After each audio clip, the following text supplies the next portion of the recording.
وہ ہے oral sex کا ایشو، جس کی مختلف شکلیں جو ہیں وہ معاشرے کے اندر رائج ہیں، کچھ صحیح ہیں کچھ غلط ہیں۔ اس میں بنیادی اصول آپ سمجھ لیجئے، اور وہ ہے سورۃ البقرہ کی آیت نمبر 187، اعوذ باللہ من الشیطان الرجیم، بسم اللہ الرحمن الرحیم، احل لکم لیلۃ الصیام الرفث الی نسائکم، حلال کر دیا ہے اللہ نے رمضان کی راتوں میں بھی تمہارا اپنی بیویوں کے ساتھ ازدواجی تعلق قائم کرنا۔ ہن لباس لکم، تمہاری بیویاں تمہارا لباس ہیں، وانتم لباس لہن، اور تم اپنی بیویوں کا لباس۔ اب یہ لباس میں نے جو پہنا ہوا ہے، اس لباس اور میرے جسم کا کوئی پردہ نہیں ہے، میاں بیوی کا آپس میں کوئی پردہ نہیں ہے، کیونکہ ایک دوسرے کا لباس ہے، ایک دوسرے کی عفت اور عصمت کی حفاظت کا ذریعہ بھی ہے، ایک وہ معنی بھی ہے، اور دوسرا اس حوالے سے پریکٹیکلی بھی وہ لباس ہے کہ میاں بیوی کا آپس میں کسی بھی چیز کا کوئی پردہ نہیں ہے۔ کسی حدیث کے اندر کوئی اس طرح کی چیز رپورٹ نہیں ہوئی۔ اس حوالے سے ایک مردود اور منقطع روایت پیش کی جاتی ہے، اور اس تابعی کا سما جو ہے وہ سیدہ عائشہ رضی اللہ تعالیٰ عنہا سے ثابت ہی نہیں ہے۔ سنن ابن ماجہ میں حدیث ہے 1922، مشکات میں 3123 ہے، لیکن مردود روایت ہے، منقطع ہے، کہ اما عائشہ رضی اللہ تعالیٰ عنہ کا بیان ہے کہ میں نے نبی صلی اللہ علیہ وسلم کی شرمگاہ کبھی نہیں دیکھی۔ لیکن یہ روایت ہی ضعیف ہے، جس کی بنیاد کے اوپر لوگوں نے اورل سیکس کے حوالے سے عجیب و غریب فتوے دیے اور کہا کہ جی میاں بیوی ایک دوسرے کی شرمگاہ کو نہیں دیکھ سکتے، یعنی وہ کہتے ہیں دیکھ ہی نہیں سکتے، اگلی بات تو آپ چھوڑ ہی دیں۔ تو یہ حدیث ہی بالکل جو ہے وہ منقطع ہے اور مردود روایت ہے، جس کی بنیاد پہ یہ پورے کا پورا ایک اسکول آف تھاٹ کھڑا کیا ہوا ہے۔ بھائیو، اسلام میں ایز سچ اورل سیکس کی کوئی ممانعت نہیں آئی، سوائے وہ قوم لوط والا جو اینل سیکس ہے اس کو ضرور ایڈریس کیا گیا۔ اس حوالے سے جتنی بھی باتیں کی جاتی ہیں وہ علماء کے فتوے ہیں، اور ظاہر ہے کہ جب فتویٰ ہوگا تو وہ ایکسپرٹ اوپینین ہے، وہ اجتہادی ایشو ہے، اس میں کوئی شخص بھی دلائل کے ساتھ کسی کے ساتھ اختلاف کر سکتا ہے، اور اس کو آپ کتاب و سنت کی نص کی طرح بالکل فائنل اتھارٹی نہیں مان سکتے، اس کے لیے دلائل دینے کی ضرورت ہوگی، زبانی کلامی نہیں کہ میرا دل نہیں مانتا، یہ چیزیں اس طریقے سے نہیں۔ بہرحال اورل سیکس کے حوالے سے میڈیکل ایشو ضرور ریزالو کرنا چاہیے، کیونکہ اس قرآن حکیم نے ہمیں دو ہی علوم بتائے ہیں، ایک ریویلڈ نالج جو وحی کا علم ہے، اور دوسرا acquired knowledge, the knowledge obtained through observations and experiments، science کا علم۔ ان دو میں سے اگر ایک علم بھی یہ چیز ویریفائی کر دے کہ اس طرح کا ایکٹ جو ہے صحت کے لیے نقصان دہ ہے، تو پھر اس کی اسلام میں اجازت نہیں ہوگی۔ مثال کے طور پر یہ جو یورینیم ہے، اگر آپ اس کو نیکڈ ہاتھ لگائیں گے تو سکن کینسر اس کی وجہ سے ہو سکتا ہے، یہ قرآن و حدیث میں نہیں موجود لیکن سائنٹیفکلی پروف ہے، تو یہ اس کو پھر اس طریقے سے پریکٹس کیا جائے گا اور بچا جائے گا۔ اس حوالے سے میں نے گفتگو بھی کر دی ہے، مسئلہ نمبر 39، علم وحی اور علم سائنس کی اہمیت اور ان کا دائرہ کار، اہل سنت پاک.com پہ۔ بہرحال میں نے اشارتاً اب گفتگو کر دی ہے، عقل مند کے لیے اشارہ کافی ہے، اس میں مزید ڈیٹیل میں جانے کی ضرورت نہیں ہے۔ البتہ آخر میں سیکس کے اعتبار سے دو بڑے کریٹیکل ایشوز ہیں، ان کو ایڈریس کر دوں۔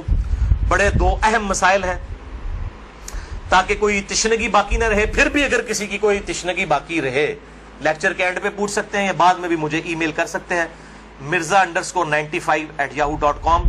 اور ای میل کے حوالے سے میں آج کل بڑی آزمائش سے گزر رہا ہوں، ای میلز جو ہیں وہ سینکڑوں ہزاروں تک پہنچ جاتی ہیں، اس لیے بعض کا 7-8 دن لگ جاتے ہیں میں جواب، یعنی پہلے تو ایک دن میں دے دیتا تھا، اب وہ ایک ہفتے سے بھی بڑھ جاتا ہے۔ یہ تو ابھی شکر ہے جو اہل سنت پاک.com پہ آتی ہیں وہ ہمارے فرحان بھائی جواب دیتے رہتے ہیں، ورنہ وہ بھی دینی پڑے، اور واٹس ایپ کا جو علیحدہ سے معاملہ میں نے تو وہ مصیبت پالی نہیں ہوئی ہے، کیونکہ میں اس کو مینج کر نہیں سکتا۔ تو یہ آخر میں دو اہم ترین مسائل میں نے بیان کرنے تھے اسی سیکس ڈسپلن کے پوائنٹ آف ویو سے۔ پہلا مسئلہ ہے وہ ہے بڑی عمر کی رضاعت کا مسئلہ، یعنی اگر میں کھل کے بیان کروں کہ اگر کوئی مرد اپنی بیوی کے پستان سے دودھ پی لے تو کیا اس سے رضاعت ثابت ہوگی، کیا نکاح ٹوٹ جائے گا، کیا اس طرح کا کوئی معاملہ ہو جائے گا؟ کیونکہ امام ابن تیمیہ نے اس قسم کا فتویٰ دیا اور وہ آج تک جو ہے وہ اہل حدیث کے گلے میں فٹ ہوا ہوا ہے۔ سارے تو نہیں، مطلب جو اہل علم ہے وہ تو سمجھتے ہیں کہ فضول فتویٰ تھا، ان کے نزدیک تو اس طریقے سے رضاعت ثابت ہو جائے گی اور نکاح بھی ٹوٹ جائے گا۔ تو میں اس کو ایڈریس کرتا ہوں۔ صحیح بخاری اور صحیح مسلم کی متفقن علیہ حدیث ہے. بخاری میں 5099 5099، مسلم میں 3568 3568، اور مشکات میں بھی ہے انٹرنیشنل نمبر کے مطابق 3161، کہ آپ صلی اللہ علیہ وسلم نے ارشاد فرمایا کہ جو رشتے دودھ کی وجہ سے، جو رشتے جو ہے وہ نسب کی وجہ سے حرام ہوتے ہیں، وہی رشتے دودھ پینے کی وجہ سے بھی حرام ہو جاتے ہیں. یعنی اگر دو مختلف ماں باپ والے بچوں نے کسی ایک کامن عورت کا دودھ پی لیا ہے تو اس عورت کی جو اولاد ہے وہ ان کے بہن بھائی بن جائیں گے دودھ کے رشتے کی وجہ سے. تو جس طریقے سے نسب جو ہے وہ حرمت والا رشتہ بنا دیتا ہے، اسی طریقے سے رضاعت کا رشتہ دودھ پینے کی وجہ سے بھی اسٹیبلش ہوتا ہے، اور وہ ایک دو بار دودھ پینے سے نہیں. وہ صحیح مسلم میں 3597 نمبر حدیث ہے، مشکات میں 3167 3167، کہ کم از کم 5 مرتبہ اگر کوئی عورت دودھ پلا دے کسی بچے کو تو پھر وہ بچہ جو ہے اس عورت کی جو ڈائریکٹ اپنی اولاد ہے اس کا وہ بہن بھائی بن جائے گا 5 دفعہ کم از کم. تو وہ محرمات ابدیہ میں داخل ہو جائے گا، جن کا ذکر سورۃ النساء کی آیت نمبر 23 چوتھے پارے کی آخری آیت ہے سورۃ النساء آیت نمبر 23 میں. ہمیشہ کے لیے جو حرمت والے رشتے ہیں، یعنی ماں باپ کے ساتھ، اس طریقے سے دادی دادا، اس طریقے سے چچا تایا ماموں، یہ سارے رشتے جو حرمت والے ہیں وہ اسی ایک آیت کے اندر بیان ہوئے ہیں سورۃ النساء آیت نمبر 23. بھائیو، اس حوالے سے جو احادیث کچھ پیش کی جاتی ہیں کہ اگر کوئی عورت پیالے میں اپنا دودھ نکال کے کسی مرد کو پلا دے تو وہ اس کے ساتھ حرمت والا رشتہ اس کا اس طریقے سے بن جائے گا، تو وہ اس کے لیے محرم ہو جائے گی. تو وہ احادیث منسوخ ہیں، اور ان کی ناسخ حدیث صحیح بخاری اور صحیح مسلم دونوں میں موجود ہے. اب امام ابن تیمیہ ان حدیثوں کے اوپر عمل کر کے انہوں نے فتویٰ دے دیا کہ اگر کوئی مرد اپنی بیوی کا دودھ پی لے تو نکاح بھی ٹوٹ گیا، ہمیشہ کے لیے وہ حرام ہو گئی. اور یہ سارا معاملہ، حالانکہ یہ حدیث موجود ہے بخاری اور مسلم دونوں میں.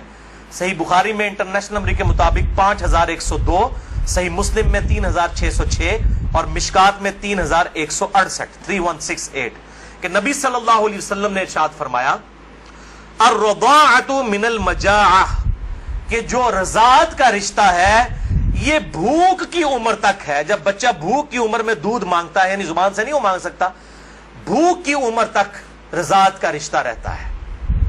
اور وہ قرآن حکیم میں 2 سال بتائی گئی ہے دودھ چھڑانے کی عمر.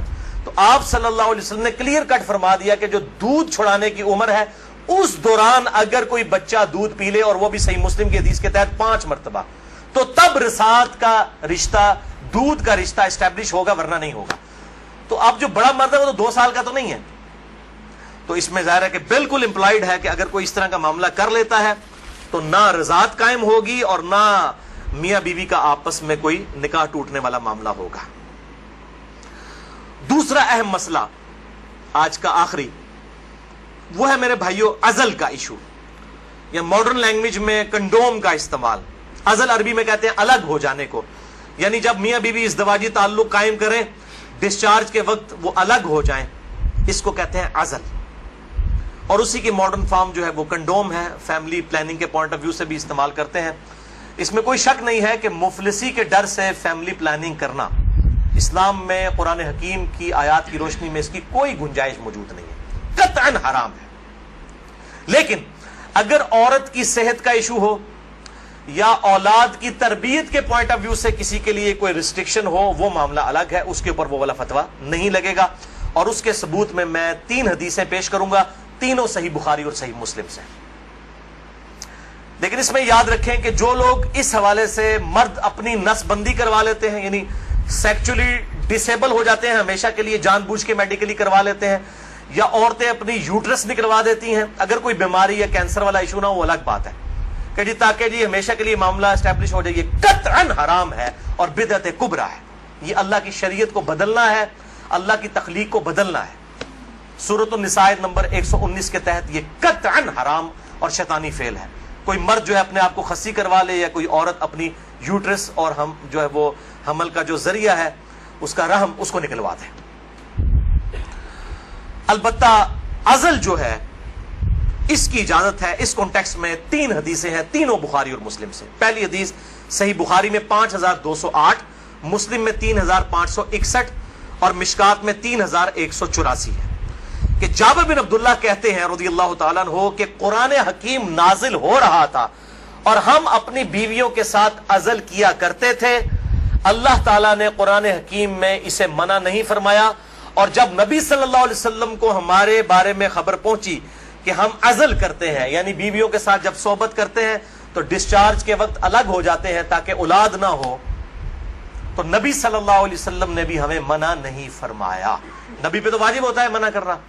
اور یہ جابر بن عبداللہ وہ ہیں جو 74 ہجری میں فوت ہوئے ہیں. آپ صلی اللہ علیہ وسلم کے بعد بھی 62 ایئرز تک, 62 سال تک زندہ رہے ہیں, اور بخاری اور مسلم کی کئی احادیث کے راوی ہیں, اور 7 سب سے زیادہ 7 احادیث روایت کرنے والے صحابہ میں سے یہ ایک ہے, جابر بن عبداللہ انصاری رضی اللہ تعالی عنہ وعلیہ السلام. تو وہ کلیئر کٹ کہہ رہے ہیں نہ قرآن میں اس کی حرمت آئی, نہ نبی صلی اللہ علیہ وسلم نے ہمیں عزل کرنے سے منع کیا. دوسری حدیث بھی بخاری اور مسلم کی متفق علیہ حدیث ہے. بخاری میں 4138, مسلم میں 3544, مشکات میں بھی موجود ہے 3186 کہ صحابہ کہتے ہیں کہ ہم اپنی لونڈیوں کے ساتھ صحبت کیا کرتے تھے اور پھر ہم عزل کر لیا کرتے تھے. تو ہم نے نبی صلی اللہ علیہ وسلم سے عرض کیا کہ ہم اس طریقے سے عزل کرتے ہیں, الگ ہو جاتے ہیں, ہم نہیں چاہتے کہ ہماری لونڈیوں سے اولاد ہو. تو آپ صلی اللہ علیہ وسلم نے فرمایا کہ کیا حرج ہے کہ اگر تم اپنی بیویوں کے ساتھ عزل نہ کرو, کیونکہ جس جان نے دنیا میں آنا ہے قیامت تک کے لیے وہ تو آ کر رہے گی. لیکن آپ نے منع نہیں فرمایا, آپ نے فرمایا جتنے مرضی ہیلے بازی کر لو, جتنے معاملات مرضی کر لو, جس جان نے دنیا میں آنا ہے اس نے آنا ہے. اور وہی اگلی حدیث ہے تیسری صحیح مسلم میں 3556, مشکات میں 3885. ایک صحابی نے عرض کیا کہ ہمیں یہ چیز ناپسند ہے کہ ہماری لونڈیوں سے اولاد ہو. تو آپ صلی اللہ علیہ وسلم نے فرمایا کہ پھر تم اپنی لونڈیوں کے ساتھ عزل کر لیا کرو. اس حدیث میں ہے کہ آپ نے خود کہہ دیا کہ کر لیا کرو اگر تم چاہو. پھر آپ نے ساتھ ہی فرمایا لیکن جو جان مقدر ہے دنیا میں آنا وہ آ کر رہے گی. یہی ہوتا ہے, وہ جناب وقفے کرتے رہتے ہیں, اکٹھے ہی 3 بچے ہو جاتے ہیں, پھر سارے کے ساتھ وہ کہتے ہیں پتہ ہی نہیں چلا. پتہ تو نہیں چلے گا, ظاہر ہے یہ معاملات تو اللہ کے ہیں. اور آپ کو بتاؤں یہ جو اولاد والا معاملہ ہے یہ خالصتاً اللہ تعالیٰ نے اپنے پاس رکھا ہے. کئی پیغمبر ہیں جو بے اولاد ہیں, اور سورہ شورا کے آخری رکوع میں آیا اللہ تعالیٰ جسے چاہتا ہے بیٹے دیتا ہے, جسے چاہتا ہے بیٹیاں دیتا ہے, جسے چاہتا ہے دونوں دیتا ہے, جسے چاہتا ہے بے اولاد رکھتا ہے. نبی صلی اللہ علیہ وسلم کی ساری بیویاں بے اولاد ہیں سوائے حضرت خدیجہ کے, یا ایک سیدہ ماریہ ہیں, ان سے ایک بیٹے ابراہیم پیدا ہوئے, وہ بھی فوت ہو گئے. آپ کی ساری اولاد حضرت خدیجہ سے ہے, باقی آپ کی بیویاں جتنی ہیں وہ بھی بے اولاد ہیں. کیا ان کو اولاد کی تمنا نہیں ہوگی؟ سیدہ عائشہ کو, سیدہ حفصہ کو ہوگی, لیکن یہ ایکسکلوسیو اللہ تعالیٰ کا ڈسپلن ہے. تو آپ صلی اللہ علیہ وسلم نے فرمایا کہ جو جان مقدر ہے وہ آ کر رہے گی. پھر کچھ عرصے کے بعد وہ صحابی حاضر ہوئے اور کہا یا رسول اللہ میری لونڈی جو ہے وہ تو امید سے ہے, حاملہ ہو گئی ہے. آپ نے فرمایا میں نے تجھے کہا نہیں تھا کہ جو اولاد مقدر میں ہے وہ آ کر رہے گی, اس کو کوئی نہیں روک سکتا. تو یہ چیزیں یعنی انسان اگر سمجھتا ہے رک جائے تو ایسا نہیں. لیکن یہ یاد رکھیے یہ لونڈیوں والا معاملہ ہے جو آزاد عورت ہے, کیونکہ ہماری بیویاں تو لونڈیاں نہیں ہوتی ہیں, تو آزاد عورتیں ہیں. آزاد عورت کے ساتھ عزل کرنے کے لیے بیوی کی اجازت کی بھی ضرورت ہے. مرد اپنی مرضی سے یہ ڈیسیژن نہیں کر سکتا. یہ ساری احادیث لونڈیوں سے ریلیٹڈ ہے. آزاد عورت اور بیویوں کے معاملے میں میاں بیوی دونوں کا راضی ہونا ضروری ہے.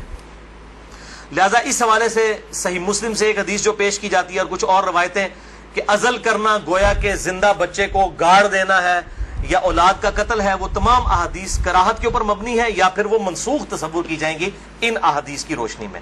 اور الحمدللہ اسی پہ امت کا اجماع ہے.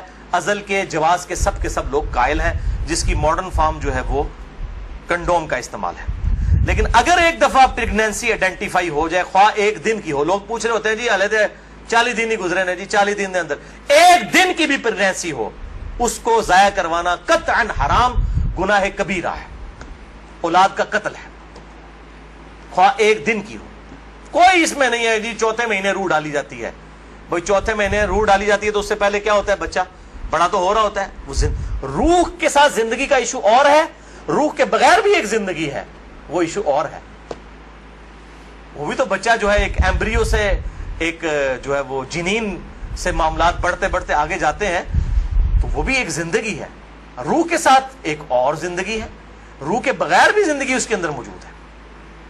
اسی لیے اگر مردہ بچہ بھی پیدا ہو تو راجح قول جامعہ ترمذی اور ابو داؤد کی حدیث کے تحت یہی ہے کہ اس کا جنازہ بھی پڑھایا جائے گا۔ اور لوگ کہتے ہیں جی زندہ پیدا ہوگا تو پھر پڑھایا جائے گا، مردہ بھی پیدا ہو ماں کے پیٹ میں تو وہ زندہ ہی تھا نا، ایگزسٹ تو کرتا تھا نا، تو افضل قول یہی ہے کہ اس کا جنازہ پڑھا جائے گا۔ تو یہ میرے بھائیوں کچھ اس حوالے سے چیزیں تھیں جو میں نے بیان کر دی۔ البتہ اگر کسی عورت کی زندگی موت کی کشمکش بن جائے، اس صورت میں اگر وہ پریگنینسی کا بھی ضائع کروا دیتی ہے پھر اس پہ شرعی گرفت نہیں، لیکن زندگی موت کی کشمکش اس سے کم پہ نہیں، صحت کا معاملہ نہیں، بیوی کمزور ہے یہ معاملہ نہیں، واقعی زندگی موت کی کشمکش بن جائے تو پھر وہ اسی طریقے سے جو سورۃ النحل کے اندر آیا کہ اس وقت تو اگر کوئی کلمہ کفر بھی کہہ دے اور دل میں ایمان ہو تو اللہ تعالیٰ گرفت نہیں فرمائے گا۔ اور اس حوالے سے ہمارے پڑوسی ملک انڈیا کے اندر آج سے کئی سال پہلے، تقریباً 15 سال پہلے کی رپورٹ ہے کہ روزانہ 3000 بچیاں ماں کے پیٹ کے اندر ہی پریگنینسی ان کی ضائع کر دی جاتی ہے جب یہ پتا چلتا ہے کہ یہ بچیاں ہیں۔ یعنی قرآن اگر کہتا ہے نا بچیوں کو دفن کرنا یہ گناہ کبیرہ ہے، تو یہ گناہ آج تک چل رہا ہے۔ بیسک ہیومن انسٹنکٹ تو بدلی نہیں ہے نا۔ 3000، اسی وجہ سے انڈیا میں مردوں کی تعداد عورتوں سے زیادہ ہے۔ ویسے اب حیران کن بات آپ کو بتاؤں، اس سال پاکستان کی رپورٹ بھی آئی ہے، پہلے پاکستان میں 52% عورتیں تھیں اور 48% مرد تھے، لیکن اب مردوں کی پرسنٹیج عورتوں سے پاکستان میں بھی بڑھ گئی ہے، اور اس کی مین ریزن ہی یہی ہے۔ یہ بہت بڑا گناہ ہے اور اللہ تعالیٰ پالنے والا ہے۔ 1901 کے اندر، یعنی جب 20ویں صدی کا آغاز ہوا، 1 ارب آبادی تھی، پھر اللہ تعالیٰ نے سائنس کی ترقی کرائی، انسان نے بیماریوں کا کنٹرول اس فزیکل فینومینا آف نیچر سے سیکھ لیا، اور اس وقت 1901 میں کہا جاتا تھا کہ 2001 کے اندر اگر دنیا کی آبادی ڈبل ہو گئی نا تو روٹی نہیں کوئی کسی کو ملے گی۔ اس وقت 1 ارب تھی 100 سال پہلے، یا آج سے 116 سال پہلے، تو 100 سال کے بعد 2 ارب آبادی نہیں ہوئی ہے، 3 ارب بھی نہیں ہوئی، 4 ارب بھی نہیں ہوئی، 5 ارب بھی نہیں، 6 ارب بھی نہیں، 7 ارب آبادی ہو چکی ہے، لیکن زمین نے اپنے خزانے اگل دیے۔ آپ جدھر جائیں، میں قسم سے منڈی سے گزرتا ہوں، اتنا فروٹ ہے ختم نہیں ہوتا۔ اس وقت موچی جوتیاں بناتے تھے، آج چائنا نے مشینوں کے اوپر اتنی جوتیاں بنا دی ہیں کہ دنیا میں 6 ارب انسان، اگر ہر انسان 10-10 جوڑے بھی خرید لینا وہ ختم نہیں ہوتے۔ تو سائنس نے ترقی کی ہے۔ جس زمین سے 40 من گندم نکلتی تھی آج 400 من نکل رہی ہے، 10 گنا زیادہ۔ امریکہ لاکھوں ٹن گندم ہر سال پیسیفک اوشن میں، بحر الکاہل میں ضائع کر دیتا ہے، ایکسیسو پیدا ہوتی ہے۔ انٹرنیشنل مارکیٹ میں گندم کی پرائس کو کنٹرول کرنے کے لیے لاکھوں ٹن گندم ضائع کی جاتی ہے، ایکسیسو پیدا ہو رہی ہے۔ تو اللہ تعالیٰ نے ترقی بھی کروا دی اس اعتبار سے، آپ ٹینشن نہ لیں۔ آج تو کیسے 1960 سے پہلے تو ایز سچ اس بڑے پیمانے کے اوپر تیل کی نعمت تو نہیں تھی دنیا کے اندر۔ ان عرب ملکوں میں 1960 کے بعد تیل نکلا ہے۔ ویسے تو تیل کا پہلا کنواں 1748 میں امریکن جو اسٹیٹ ہے پنسلوینیا، اس میں دریافت ہوا تھا، لیکن مین تیل جو نکلا ہے وہ اسی 20ویں صدی میں، کسی نے سوچا بھی نہیں تھا۔ اور اب تو اس سے بھی بڑی انرجی کا سورس ہے، وہ سولر انرجی ہے۔ اب چائنا نے کام کرنا شروع کر دیا، آپ دیکھیں گے 10-15 سالوں کے اندر جو ہے وہ ہر بندے نے اپنا جو ہے نا بجلی کا سسٹم اپنے گھر کے اوپر لگایا ہوا ہوگا۔ اور یہ سورج والا جو جب تک سورج ہے اس وقت تک زندگی ہے، یہ تو نہ ختم ہونے والا جو ہے وہ سورس ہے، رینیویبل جسے ہم کہتے ہیں اپنی سائنس کی لینگویج کے اندر۔ باقی یہ جو ہے نان رینیویبل سورسز ہیں، تیل ختم ہو جائے گا تو ختم ہو گیا، لیکن یہ سولر انرجی جب تک سورج ہے زمین پہ زندگی ہے، زمین پہ زندگی ہے تو سولر انرجی سے آپ فائدہ اٹھا سکتے ہیں۔ بعد اللہ تعالیٰ سے دعا ہے جو حق بات میں نے کہی اللہ تعالیٰ ہمارے دلوں میں راسخ فرمائے۔ اگر جذبات میں میرے منہ سے کوئی غلط بات نکل گئی آج تو اللہ تعالیٰ ہمارے دلوں سے معاف کر دے، ہمیں کتاب و سنت کی تعلیمات پر عمل کر کے دوسرے بھائیوں تک پہنچانے کی توفیق عطا فرمائے۔ سبحانک اللہم و بحمدک، اشہد ان لا الہ الا انت، استغفرک و اتوب الیک، وما علینا الا البلاغ المبین۔ جزاک اللہ خیرا۔